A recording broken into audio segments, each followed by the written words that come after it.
హీరోలు సరే, కొంతమంది హీరోయిన్లకి కూడా ఈ సంవత్సరం మంచి సక్సెస్ అందించింది. మెమరబుల్ ఇయర్‌గా నిలిచింది.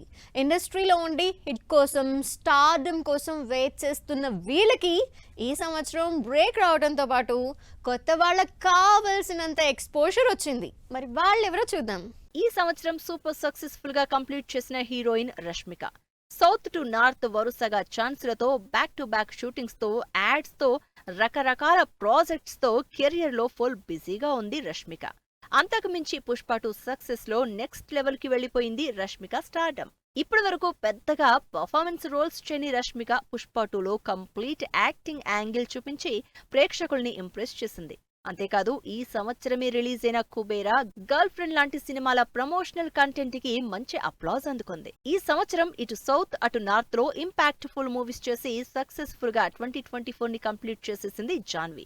ఎప్పటి నుంచో తెలుగు ఎంట్రీ కోసం వెయిట్ చేస్తున్న జాన్వి ఈ సంవత్సరం దేవర సినిమాతో ఎన్టీఆర్ కి జంటగా నటించింది. టాలీవుడ్ ఆడియన్స్ కి బాగా దగ్గరైంది. అంతేకాదు దేవర రిలీజ్ కాకుండానే చరణ్ తో సినిమా ఆఫర్ దక్కించుకుని ఈ సంవత్సరం డబుల్ సక్సెస్ అయిందంటున్నారు తెలుగు జనాలు. ఈ సంవత్సరం ఎక్కడ చూసినా, ఏ ఇండస్ట్రీలో హీరో పక్కన చూసినా కనిపించింది మీనాక్షి చౌదరి.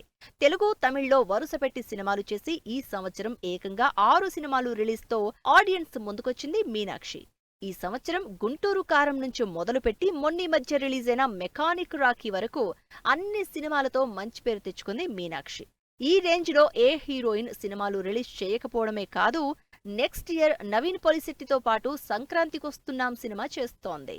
భాగ్యశ్రీ బోర్సే చెప్పుకోదగ్గ హిట్ లేకపోయినా టాలీవుడ్ లో కావలసినంత క్రేజ్ సంపాదించుకుంది భాగ్యశ్రీ బోర్సే.